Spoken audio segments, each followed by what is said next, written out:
Let's put coronavirus in perspective.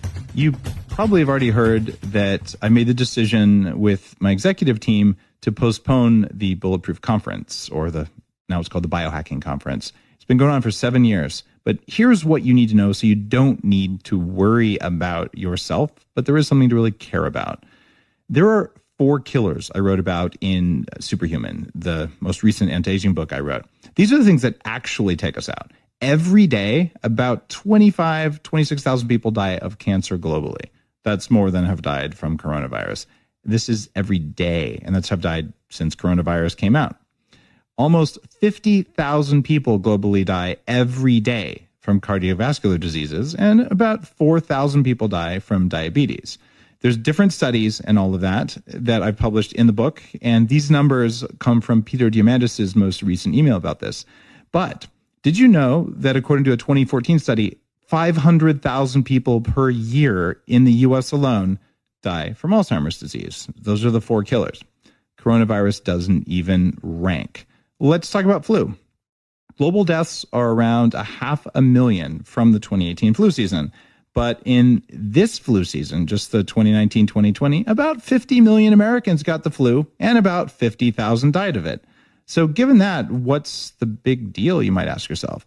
Well, this is the big deal. It's called surge capacity. Being a computer science, AI kind of guy, cloud computing, surge capacity is what's most important, because when everyone wants something, you can't get it. So what's happening now is that if everyone gets coronavirus, all of our elder people, all of our weak people who are most likely to get it, and weak may be you, got some extra pounds, type 2 diabetes, not functioning immune system, the stuff I used to live with, then you're at higher risk.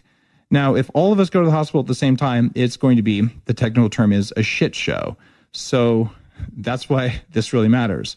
Because if you can delay yourself getting the virus, and if you can keep yourself from giving it to people who might die from it, even if it's not you, you're doing them a huge favor. You're buying them time. The other things that are happening that are making this difficult is that we have lying and hiding politicians who will do window dressing. So they'll put stuff in place that is against your interests, against our interests, but makes it look like they're doing something. And that actually amplifies the effects of this. So you can kill the economy and not make anyone any safer. Nice work.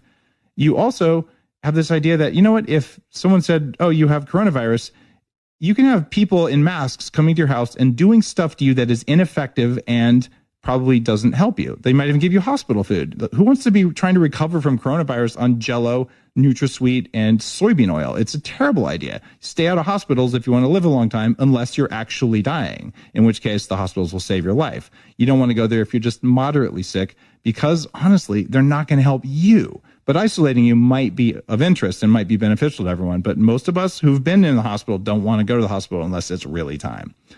Now, what you can do is you can do your part, which means slowing the surge, because we need more of our village elders.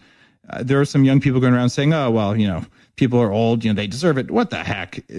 I've actually read about this, and that's just horrifying. We need the wisdom of people who've been here before. I learned so much of what I share with you from people who are 30 years older than me, 40 years older than me.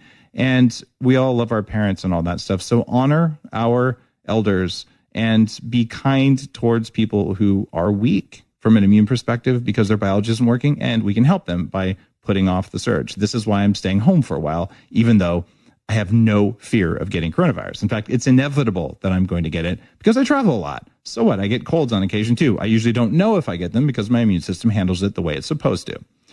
So if you are weak, if you are older, I'm asking you right now to honor the sacrifice that society is making to lower the surge for hospitals, so the hospitals will be available to save your life if necessary. And you honor it by doing what you can to become a more resilient human being right now.